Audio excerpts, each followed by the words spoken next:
ఎర్రగొట్టే కారం రంగు రుచి ఆచి కారం పొడి. 2 రోజుల క్రితం Kanchanbagh police sub inspector Krishnakanth గారికి మరి స్థానిక డీసీపీ నుంచి ఒక నోటీస్ అందడం జరిగింది. కృష్ణకాంత్ గారు అయ్యప్ప స్వామి మాలధారణలో ఉన్నారు. మరి ఆ నోటీసు మెమో ఇవ్వడం జరిగింది. మెమోలో గడ్డాలు పెంచొద్దు, సివిల్ దుస్తులలో మాలధారణ దుస్తులలో రావద్దు, మరి ఒకవేళ మీరు మాలధారణ చేయాలనుకుంటే లీవ్ పెట్టుకో అని చెప్పి సంబంధిత అధికారి మెమో జారీ చేశారు.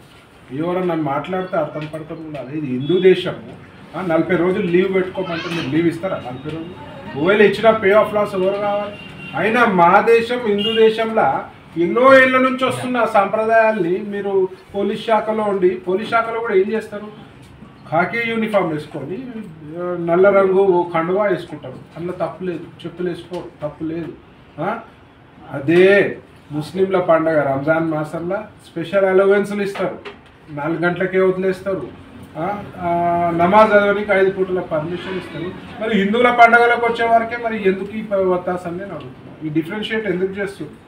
మరి హిందువులందరూ కూడా మరి అయ్యప్ప స్వాములు కానీ హిందువులందరూ కానీ మరి రోడ్డు మీదకి వస్తే మాత్రం పరిస్థితులు దారుణంగా ఉంటాయి. మరి ముఖ్యంగా పోలీస్ శాఖ లా అండ్ ఆర్డర్ కంట్రోల్ చేయాల్సిన పోలీస్ శాఖలో ఇట్లాంటి తప్పిదాలు జరిగితే మాత్రం ఏ హిందూ సంఘాలు కూడా ఊరుకునే పరిస్థితి ఉండదు.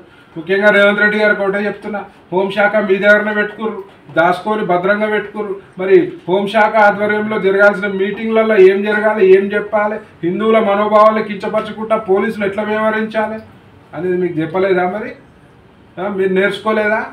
మిమ్మల్ని అడుగుతున్న రేవంత్ రెడ్డి గారు తక్షణము ఒక రివ్యూ మీటింగ్ పెట్టుకొని ఇట్లాంటి చర్యలు పునరావృతం కాకుండా చూసుకోవాలి. అంటే మాత్రం ఆల్రెడీ మీరు చెప్తారు కాంగ్రెస్ అంటే ముస్లింలు, ముస్లింలు అంటే కాంగ్రెస్ అని. ఆల్రెడీ మొత్తం హిందువుల మనోభావాలు దెబ్బతిని ఉన్నాయి. గుళ్ళపై దాడులు జరుగుతున్నాయి, విగ్రహాలు ధ్వంసం చేస్తున్నారు. ఆల్రెడీ మీపై దునియా నెగిటివ్ ఇంపాక్ట్ ఉంది. మరి కొత్త రూల్స్ తెచ్చి మరి పోలీసు వాళ్ళు అయ్యప్ప స్వామి మాలేసుకోవద్దు అనే రూల్స్ తీసుకొస్తే మాత్రం బాగుండదు. అందరూ కూడా మరి రోడ్డుపైకి వస్తే మాత్రం మీ ప్రభుత్వం తీరు మాత్రం తీవ్రంగా నిరసనిస్తారని చెప్పి ఈ హిందూ సమాజంలో మీరు హిందూ ద్రోహిగా మిగలొద్దని చెప్పి మనస్ఫూర్తిగా కోరుకుంటున్నాను. జై శ్రీరామ్. ఎర్రగొట్టే కారం రంగు రుచి ఆచి కారం పొడి.